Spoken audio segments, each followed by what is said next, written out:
Hello and welcome to MMA Crips Fighting Talk. On today's show, we'll be going 2 rounds of action as Jon Jones mocks Chuck Liddell and a fighter taps out before the fight even starts. Joining me on today's show will be Mr. Greg Marshall. Welcome to the show, Greg. Alright man, how's it going? Not too bad, Greg. Okay, let's kick things off with round 1, Greg. Johnny Bones Jones mocks the Iceman, Chuck Liddell. Now, obviously, there was a lot of build-up and a lot of talk from Chuck Liddell in the build-up to Jon Jones' fight with Glover Teixeira. Obviously, Chuck Liddell's close friends with Glover. I can't fully recall what was said between the two, but it got as far as Jon Jones actually pretty much called Chuck Liddell to come out of retirement and fight him. Do you know fully what was said between them there, Greg, before we move on to what's been said afterwards? Not a lot. I think Chuck was basically saying that he had a go at Jones for the UFC 151 again. He said he should have fought. He said he didn't have the heart of a real fighter, etc. and stuff like that. He was just basically having a go at him.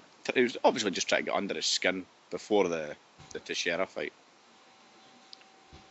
After Jon Jones handed Chuck Liddell's friend loss in Glover Teixeira, he went onto his Instagram a day later and posted a picture of Chuck Liddell in the crowd, obviously watching Jon Jones beat Glover. Chuck doesn't look best pleased, to be honest with you. He looks pretty pissed off. he looks moody all the time anyway, but he looks really mad at this one. And Jones put in the picture, talking all the trash before the fight. You mad, bro? Question mark. What do you make of that there, Greg? I quite like it. He's just having a wee dig back now, just basically saying, shut up. I did what I had to do. I beat your friend. So much for him going to knock me out. Do you think Chuck will respond? I don't think he'll respond this time. I think the fight's gone, so Chuck's no reason to respond anymore. If he does, it'll just be something stupid. I quite like that Jones is doing that. Instead of trying to be the good guy all the time, he's starting to show a bit of personality more than anything, rather than just being the guy pretending to be the good guy or just being a dick.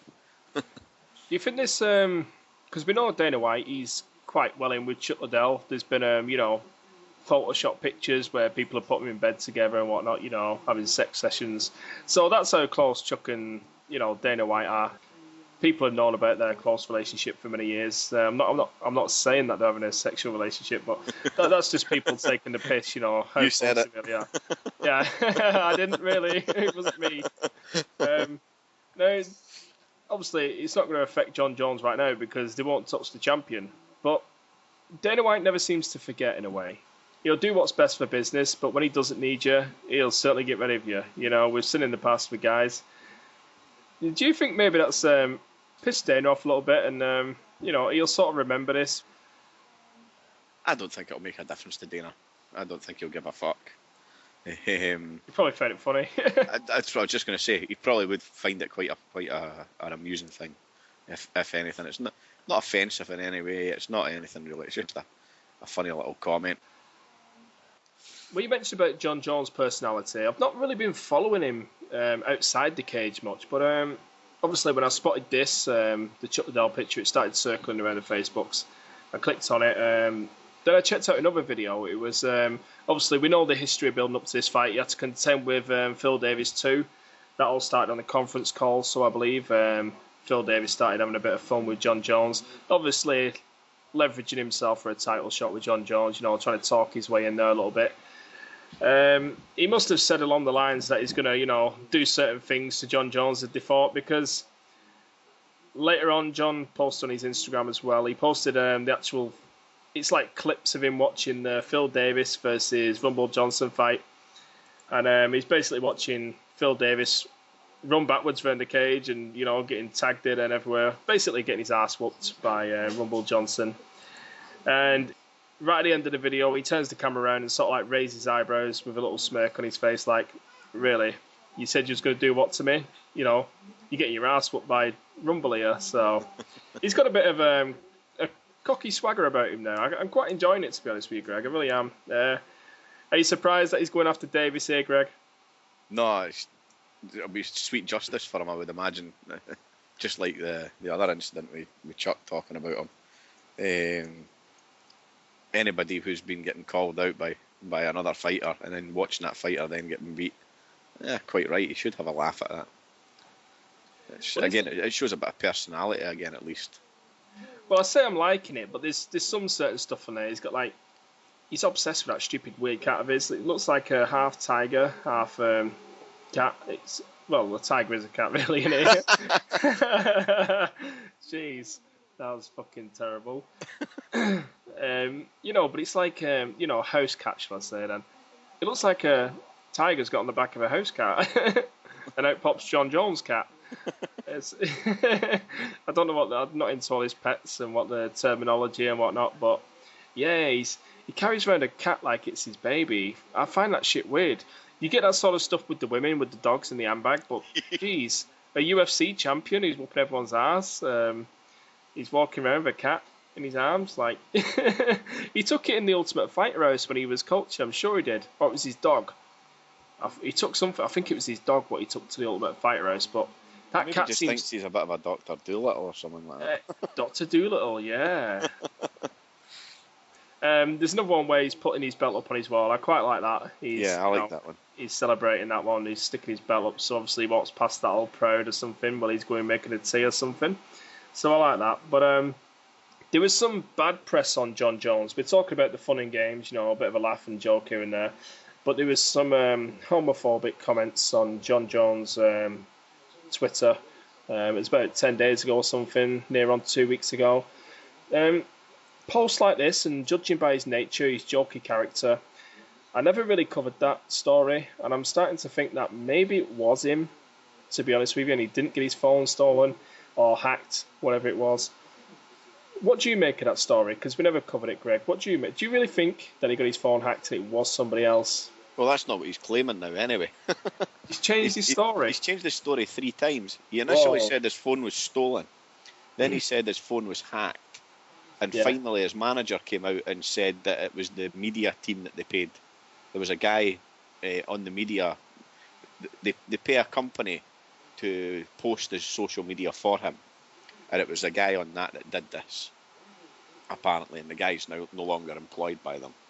So I could actually believe that story because there's a lot of these guys, instead of keeping up to date with social media and that themselves, a lot of these famous people pay companies to do it for them. But the only reason I don't believe it is because he came up with the other 2 excuses first. If it was genuinely that, he would have just said that straight away.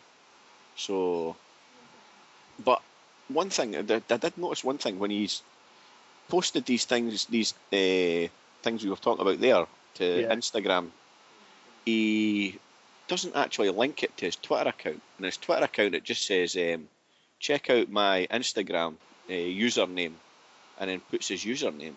Yeah, I noticed that. Instead of actually linking the post to his Twitter. So maybe he is telling the truth and the media company aren't doing it for him anymore and he doesn't know how to do that himself. I don't know. That seemed a bit strange to me. But maybe it's Greg Jackson and he's here. Get some fans, John. Get some fans. Tell some stories. The worst thing Greg Jackson could ever have done is say that to him. Why would you say that when there's cameras and microphones and everything? Do you know what I mean? Better just going away and acting the bad guy. He would have really, wouldn't he? Well, you can just don't get me started on Greg Jackson, but I'll say this because I'm going to enjoy saying this. He looks smug and he looks sly. He really does. Every time I see him, I just want to fucking grab the TV screen and shake it. It's the smirky little grin he's always got on his face.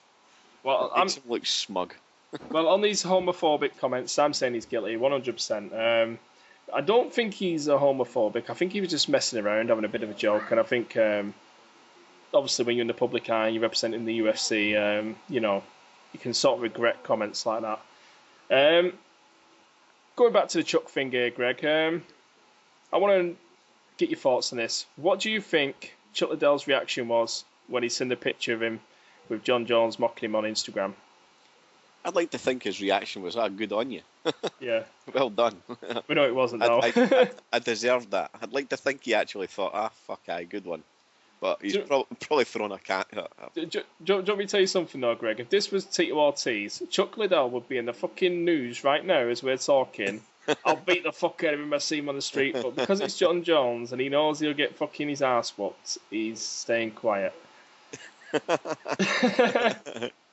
Plus, it's the UFC fighter and he doesn't want to sully the name. Okay, we'll leave it there, Greg. We'll move on over to round 2. And rather strange story here, Greg. I think it's MMA history here. There's an event in Ireland the weekend just gone. It was Cage Contender 18. And we had a fighter actually tap out about 1 second into the fight. Now, I spoke to the Cage commentator for the event, Mr. Ray Thompson, today. I asked him for some information on this. I'll just get up a few notes that he passed over to me here. Now, apparently the kid that tapped out within 1 second was about 16 or 17 years of age. It was an amateur bout. The name of the fighter who tapped out early was Alex Cook. Now, he was facing off against James Gallagher. This guy comes from the Straight Blast Gym. Really highly touted prospect coming out of Ireland. Being touted as the next Conor McGregor. Now, Ray even told me this guy lives in John Kavanagh's house. He's actually moved in with John Kavanagh. Now, for a young lad to actually go and move in with John Kavanagh is pretty impressive. It shows certainly how much John Kavanagh thinks of him. Now, I'm not too sure why this guy tapped out, but I know what Ray told me. Ray told me that he explained to the referee that he had chest pains, and that was his reason for tapping. Do you believe him, Greg? It's difficult to say. We've no reason to not believe him, really. It could be that he was just having some kind of panic attack or something, or a huge adrenaline dump or something like that, and it's just caused him to panic effectively. I don't know. But you would imagine it didn't need to get to the point where the ref started the fight for him to do that. That is the strangest thing, really, isn't it? It's like this guy wasn't even being paid. He was just being paid a percentage of the ticket sales. So he was probably only going to make like $45. You know, so it wasn't about the money. Yeah. So this guy obviously was intending to fight. Now, first of all, before I found out the facts off Ray, I was just going to say, listen, his coach obviously arranged the fight. He got there and he knew how good his opponent was and chickened out. I found out his age.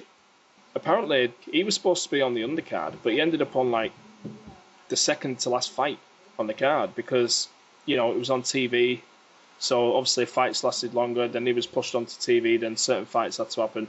So really, he's getting amped up for the fight. His adrenaline's going, you know, and all of a sudden he's not fighting until later on in the night. So that's a big mental fuck in the first place. He's obviously fighting a highly touted prospect. You know, big arena. This was apparently his first time at a big event on TV as well. So imagine going from the undercard where you're not on TV to actually going live on Premier Sports Channel. Did you say it was his first fight? Well, his first big fight. I'm not too sure, because this guy's an amateur, remember? It could have even been his first fight. Because that's hellish if it's his first fight going on TV. You imagine 16-year-old having your first fight on TV against a fucking brutal opponent. Yeah, it seems a bit harsh if that's the case. I feel bad for the guy, to be honest. I think, like you mentioned, I think he honestly just had a bit of a panic attack, and I think, you know, it scared him, to be honest. I think just all the arena, the TV, the opponent, his age, being pushed back. I think it all just got too much for him. So much respect. I'm not going to bash you today, Alex Cook, and hopefully we'll see you back in the cage soon enough. At least he didn't do what that Brazilian guy did, and fought for a wee while and then just jumped out the cage and ran away. Yeah, you mentioned that on the trip before. That was really weird. Did we ever get the reason why he did that? Because that's just strange. I can't remember. There was a reason came out for that, but I can't remember what it was. Maybe he shit his cacks. Oh shit, I thought I was farting. Was it your Romero, like? Okay, to any listeners, if you have time, check out MMAcrypt.com. We have plenty of fantasy competitions and full of your latest mixed martial arts news. Plus, there's a bunch of cool guys on there, very respectful fans, and can chat some mixed martial arts with them. From MMA Crypt's Fighting Talk, thank you for watching.